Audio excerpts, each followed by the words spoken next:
Hello and welcome to Raider HQ After Dark. I'm your host Raider, and tonight's video is about PTSD and specifically stressors. And kind of narrowing that down even further, mostly about combat-related stressors. The reason why I'm being very specific with it is because PTSD itself takes up more of the manual than some entire body systems.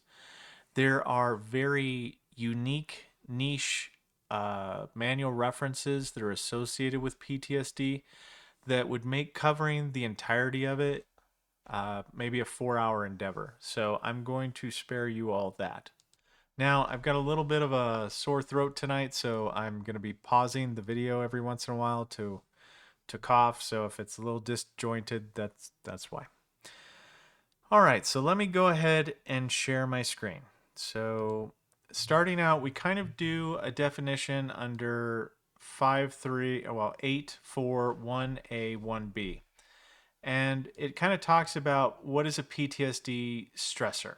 And it's basically a traumatic event or series of events in which an individual has been personally or indirectly exposed to actual or threatened death, serious injury, and or sexual violence. Now, the one thing I did want to touch on is the indirectly portion, okay? Because if you watched a movie about combat, like real combat, and it was like 20 days ago, that doesn't count for having experienced a traumatic event, okay? Because you have to be a participant in the traumatic event. There actually had to be death, serious injury, or sexual violence on the line at the time that you observed the traumatic thing or that you participated in the traumatic thing. Now, if you were a Raptor drone pilot and you facilitated the unlifing of a bunch of people in a foreign country, that itself would count as an indirect PTSD stressor because you participated directly with that action that unlifed those individuals. So I'd also like to take the time to say that to define claim processors. So claim processors in this is going to mostly talk about VSRs as being the claim processor. Raters do also concede stressors, but primarily it's going to be the VSR that does it. And down here it talks about how if your PTSD is diagnosed in service, you do not need to actually concede a stressor. Mostly because once the diagnosis happens in service, then element 2 is satisfied. And then it goes on to kind of define what a stressor would be related to. We're going to mostly be talking about combat or fear. I'll do additional videos on the non-combat, personal trauma, and MST at another time. So moving on pretty much to the next slide. This is going to be 841A 1D. And this is talking about, the claims, the claim processor's responsibility to review all the evidence of record and determine whether or not, there's sufficient evidence to concede a stressor. So, and it kind of talks about how they go about doing that. So you're supposed to obtain all military records, attempt concession based upon the criteria in the manual references. But in the case of combat, what we're going to be looking for is we're going to be looking for the circumstances of your service. Do you have deployments that would qualify underneath, say, you went to Kuwait, you went to a combat theater? Now, I'm mostly going to be referencing like Persian Gulf type, but this same criteria is used for Korean War, Vietnam War, those kinds of theaters also. So, yeah, it's the the requirements are universal across the full spectrum of all service, for all theaters and campaigns. So we'll move on here. This is examples of sources of information in which you can concede, the VSR can concede the stressor in a combat related situation. For the most part, these are mostly, uh, you know, referencing combat. So, service records, if you got injured in service, and you have like a through and through gunshot wound or shrapnel or let's say a Purple Heart, that would, satisfy it. Military occupation evidence, which I don't really know what that is. I mean, I guess it would be just evidence that you were stationed in a location that is clearly within a combat theater. Hazard pay records. So we have this program called Veteran Information Solutions, or yeah, something like that, and it allows us to look your record up, and we can see if you were paid for hazard pay or hostile or imminent danger pay. And if those are true, then we will, kind of concede that you were in the general area of, fear based, because you have combat and you have fear, and I'm kind of combining them into one. So the combat, you would actually have to show that you were in a combat situation, and the fear-based stressor, you would have to just show that that there is imminent danger, or that hostile fire pay, or that you deployed to a location in which it's covered within the theater of war. So like Kuwait is a good example. Um, and moving down here, unit and organizational histories. These histories right here, they don't have to be generated by the VA themselves. If you were to find a reputable source like a .org or .gov, and it showed that the unit that you were assigned to went to a specific location or combat theater, we can use that kind of evidence to verify if the military, for whatever reason, didn't keep good records on where you were deployed, or let's say you were attached to a unit, and it's not your normal unit, then you can use that to kind of, cross reference to the point that you would qualify for the combat and or fear related stressors. And then these are just more records. I mean, ship logs and whatnot are used constantly to, show 12-mile service for this purpose and all of that. Accepting buddy statements of a fellow veteran as corroboration of a claimed in-service stressor event. This is going to be 841A1G. Now, for the combat and fear related, the only thing, you shouldn't have to do this if you're combat and or fear related, if that's what you're claiming. The only time that I can think of that you might need to do that is if you were TDY. Like if you did TDY orders to a qualifying location and we can't find it, then that might be where you want to do a corroborating buddy statement to show, uh, you know, that you had that TDY order, somebody remembers it. It can be, obviously, please follow the same rules that I do on buddy statements. If the person is making a statement that they were with you at the time or in the same unit, have them also produce evidence showing that they were in the same unit at the same time. It really boosts the credibility of the layer buddy statement that is being submitted, because I can only reference your records. So I don't know if Johnny was in your unit or not. And them saying so, that in 2 cents gets me 2 cents, right? I got to be able to point to something and say that, yeah, no, it's true. He was there. His statement is credible because he provided his DD 214 or whatever.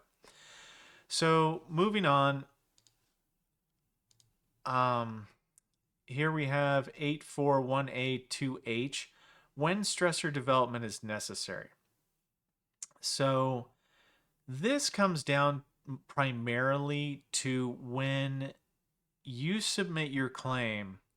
If you are not specific in what and how you are claiming, what stressor you are claiming, to include all the relevant information related to it, it's going to require us to have to delay your claim in order to send a development letter to you to have you verify certain information, okay? Because, if we can't tell that you went overseas and you didn't say you went overseas, we can't infer that, right?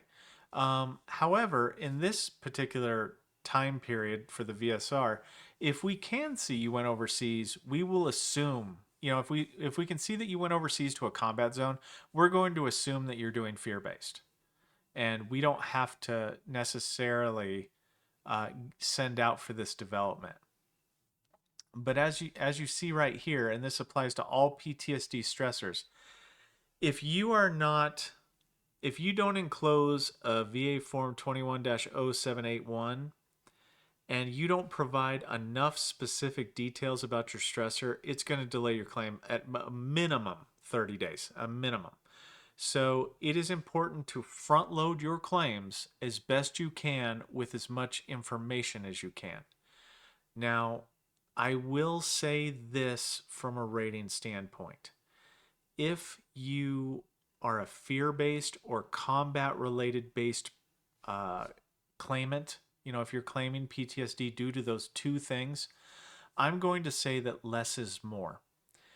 You do not need to give a specific date, a specific incident that happened, because if you do, right, what can happen is the examiner, whenever they review your stressor, your PTSD stressor, what will happen is they will, if they give you the PTSD diagnosis, they will actually also attribute what stressor caused your PTSD. So you could have 5 different stressors that you claim, and the examiner could only pick one of them that caused your PTSD. Now, if you don't explain, if you provide this information, I've actually had this happen where somebody said, hey, look, I was in Kuwait during this period of time and, I saw some things, and that's fair enough. It's vague enough to where, but they got the date wrong. And the examiner, it built a foundation for the examiner, and the veteran and the examiner provided this date that was outside of the time that they were in Kuwait. So we couldn't necessarily verify that that the stressor pertained to while they were in country, because the examiner was piling on saying, no, no, no, it happened 2 years prior to, like inadvertently, they said it happened 2 years prior. So that is my tip for, when you go to your examination and when you talk to your examiner, you need to make sure that your information corresponds with the reality and of the circumstances of your service. If you get that wrong, it can hiccup your claim. You can be denied for that. The examiner doesn't concede that the event happened. The examiner points, concedes what the stressor that caused your PTSD is. The rater subsequently will actually, they're the ones that have to confirm the stressor is true. So you can have it to where the examiner 100% agrees that your stressor was due to fear of hostile or terrorist activity. And they check all the right boxes. But what can happen is it gets to the rater, and then they have to go in and review all that evidence and make sure that evidence matches your service records. If it doesn't, then there's a problem, and we've got to go, well, wait a minute, he wasn't even in service at that time, or whatever the deficiency or complication is. That's where you just need to be mindful of it, right? Like, take notes if you need to. Make sure your notes match reality, please, because it sucks more than you know, having to deny a veteran because they said the wrong thing, and then they kept saying the wrong thing, and the examiner confirmed the wrong thing. So that is a vulnerability of the examination process. So just please keep that in mind. And I know I just rambled about that for a really long time, but this is good. I need a brief description of the traumatic events. I need the type, I need the location, I need the dates.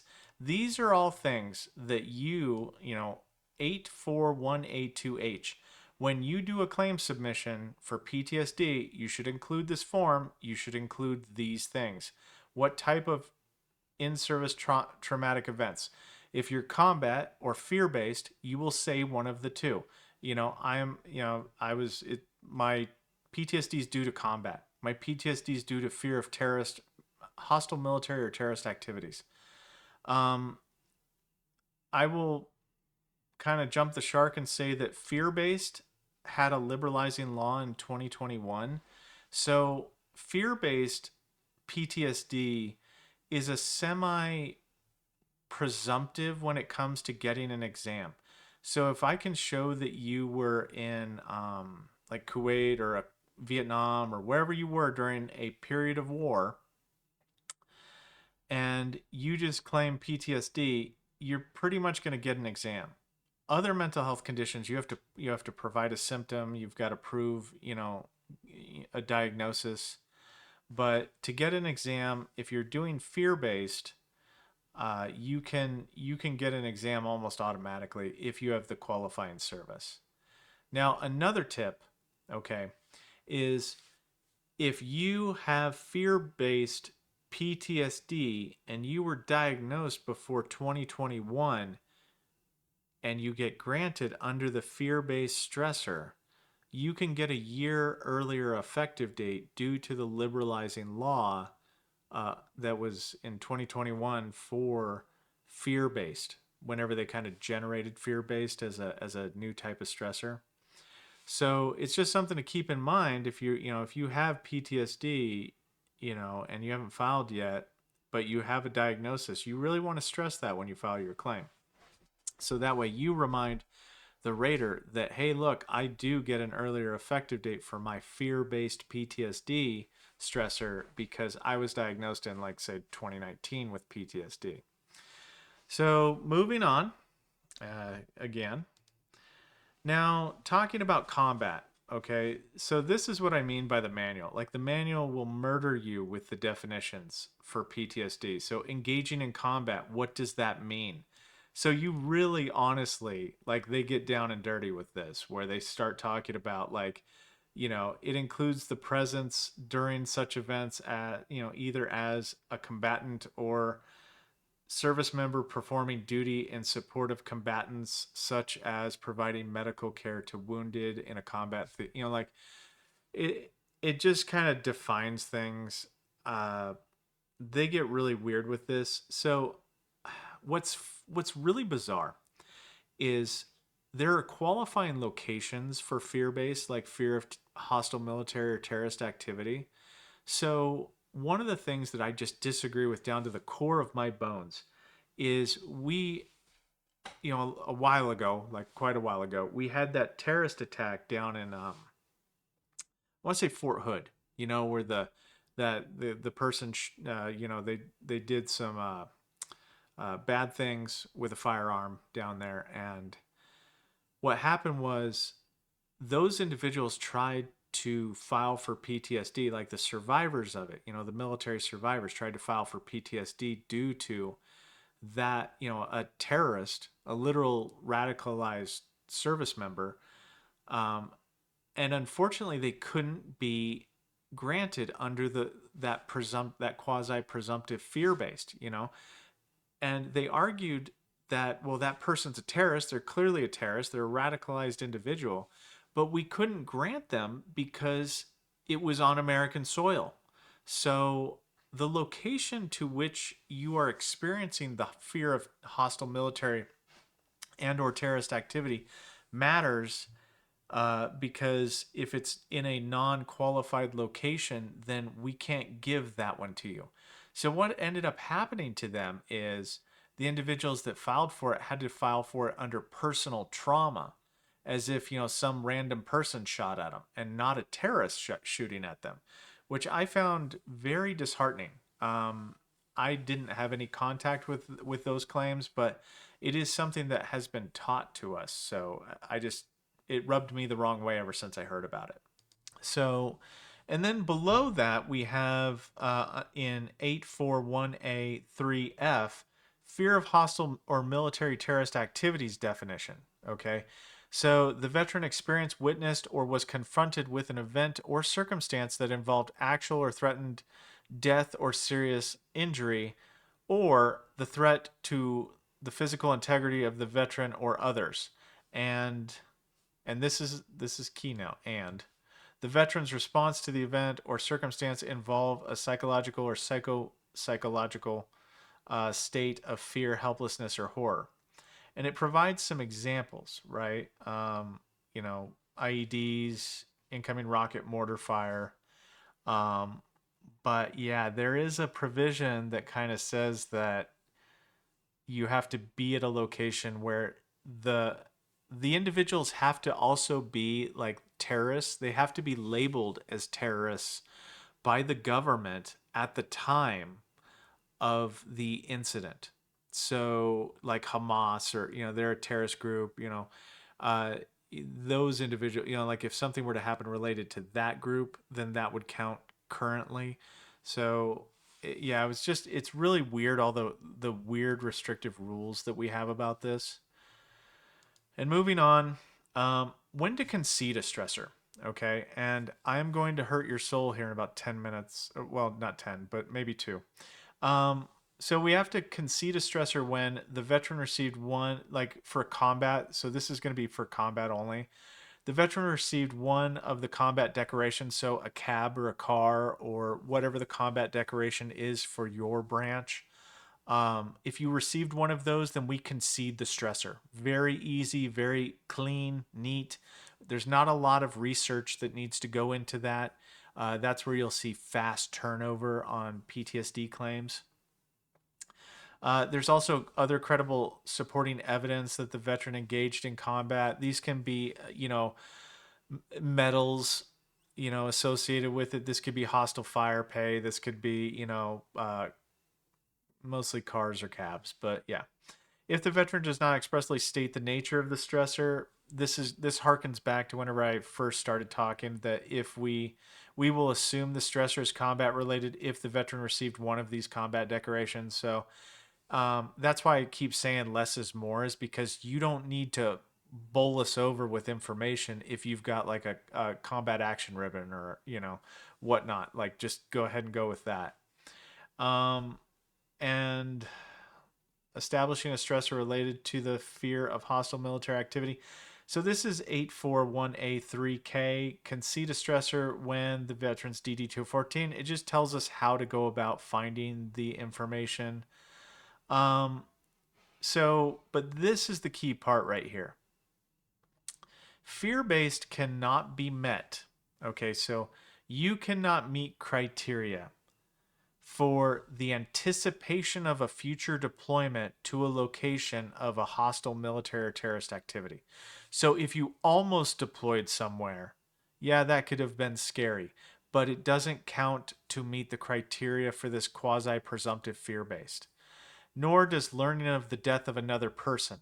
So I see this more times than I can count where someone will say, "Hey, look, my best friend died," which my heart goes out to you 1,000%. Like that, it's horrible, right? My friend died. He took my place on a deployment and he died. Well, when the death occurred remotely, like if you weren't in the vicinity, if you were in the United States and they were in Kuwait when they died, unfortunately, based upon the way the VA has written these rules, it doesn't meet the criteria of a stressor to be qualified under fear. Or I mean, I want to say it doesn't qualify under any stressor if you weren't a participant in the location of the person. So just hearing about something or almost, something almost happening doesn't count as a stressor for VA purposes, for any theory. So you have to be mindful of that. If you put that forward and let's say the examiner picks that one, like you almost deployed and that genuinely frightened you to the point that you develop PTSD, then what would happen is if the examiner latches on to that particular stressor, then you will be denied because that stressor cannot be conceded to grant because it violates this tenet. Okay. So just keep that in mind, when you're kind of formatting your stressors. Some people have a lot of polytrauma, many different traumas that happen to them. So sometimes you only need to pick the strongest one. You don't have to present all of them to the examiner. You know, just keep that in mind. And then, kind of finally, here, just talking about rating.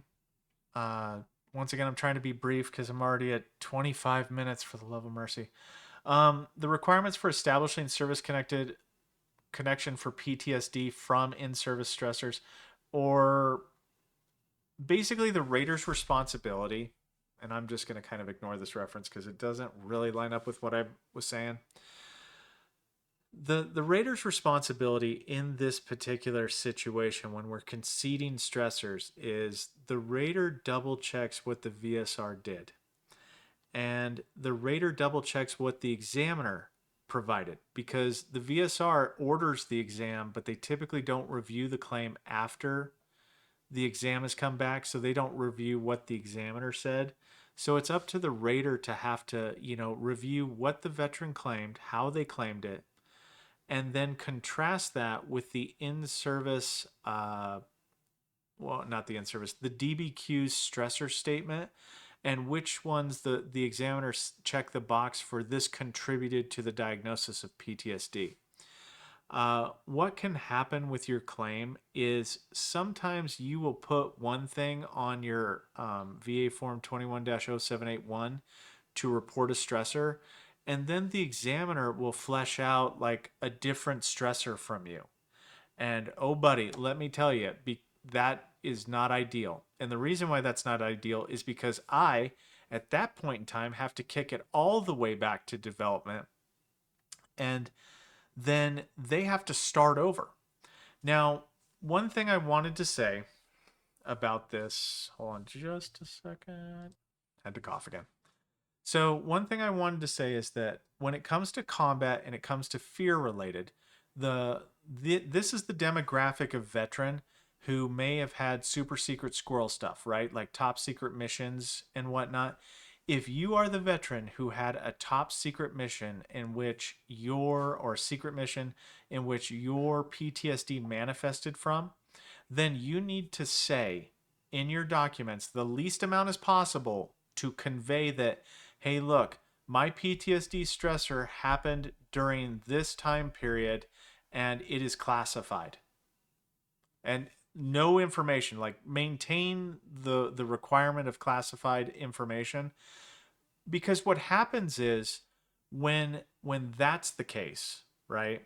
We will do a records research request, and primarily because those kind of details will not be housed in your personal records. Like classified information is not housed in the individual service members, OMPF records. What we'll do is we'll send away to, was it the MRRC? It, basically a records research team that deals with the DoD side of it, and they review records. And we check a box that says, hey, super secret squirrel stuff. And what'll happen is, in that case, we will get a response back that says yes or no kind of thing. They will not elaborate because it's a need to know, and we don't need to know. All we need to know is, hey, did the veteran have some kind of thing, at this time? Yes. And if they say yes, then we grant. If they say no, then that kind of shuts the door for you for that particular stressor. Now, and I also made this element here, and I have got to move it up, but oh man. So I made this kind of diagram to show you how chaotic the development process is for stressors, and why sometimes, you guys can have it to where, oh my gosh, it it hates my guts. Okay. Sometimes you guys can have it to where, there we go. I hate all of this. Okay. So the VSR does the assessment, and then what they will do is they will look at what the veteran submits. They will review the documents for substantial completeness as to what your stressor is. And they have this situation to where if you file a complete claim for combat and you say, hey, look, here's my combat action badge, here's my combat action ribbon, here's my whatever, I went to Kuwait and I have fear based, like if you're following those rules for, combat and or fear based, then if they can answer yes, then you get an exam and then it goes to the examiner and then the rater. If you do not fill this out and you just say PTSD and that's all you say and you don't submit a stressor statement, qualifying when, where, and how you got your stressor, then we got to go through this nonsense down here. And if it looks busy, it's because it is. So then they will look through your form and kind of see, was it substantially complete within the standards? If no, then they have to send you an additional letter that says, hey, look, you forgot to tell us what unit you were in at the time. Or, hey, you forgot to put the dates on here of whenever you think the stressor happened. If that's the case, you'll be delayed 30 days and then they'll send you a letter. And then it'll come down to the fact of you either did respond to them or you didn't respond to them. If you didn't respond to them, then they will send it to the rater and the rater will deny your claim for missing element 2. And if you did, then you've wasted a minimum of 30 days and then it goes back to the VSR, right, after it gets returned, and then they review what you sent to see if it's substantially complete. And then if it's not, it goes back through the process again. And that's another 30 days. Now, if it is, then it goes to get an exam requested, and then, Bob's your uncle, like you get to go see the examiner and you get to tell him your combat story, and then you get to, get granted, however it turns out for you. And then what happens here is sometimes it's maybe not complete, or your records are not complete enough to answer the question. Like, I can't tell, like maybe you had a secret deployment or something like that. This is where it would go to the records research team, and we would send it, and the DoD would kind of review your records. We do a lot of this with like Blue Water Navy stuff where we have to kind of figure out, or TDY orders a lot of the time where there's not, like, it wouldn't be found in your particular records, it would be in the base's records. So this is one where it can take 30 days or more. And when I say or more, a records research request can take months upon months. It just depends on, number one, how backed up they are, and number two, it also depends on what branch of service and kind of what you're asking for. So these can take as long as they take.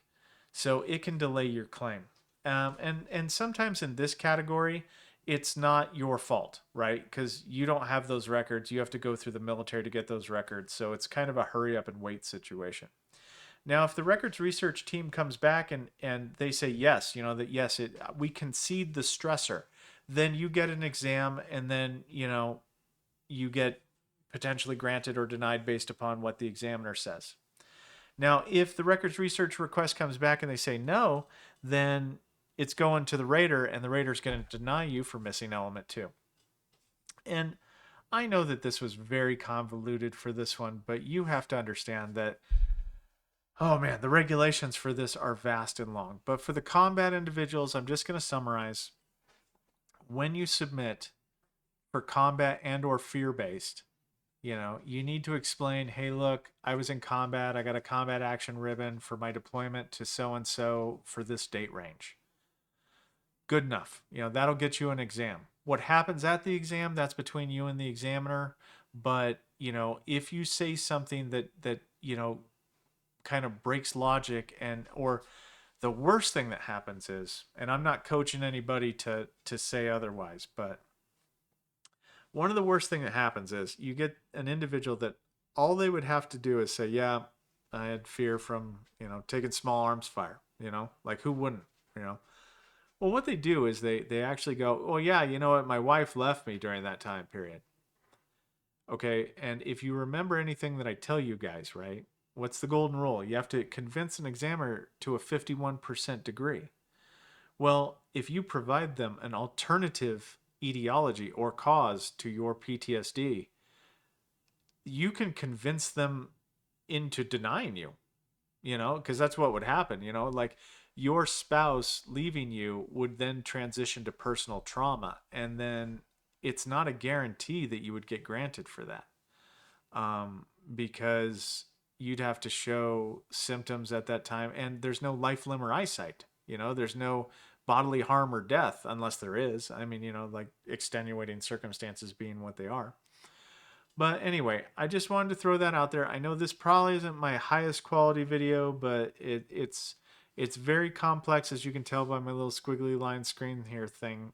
Um, but anyway, that's all I got for you guys. Thank you. If you had the patience to watch this far, I will do the other stressors in the future, and I'll put the manual references in the video description. So anyway, thank you all for watching. I appreciate it, and Raider out.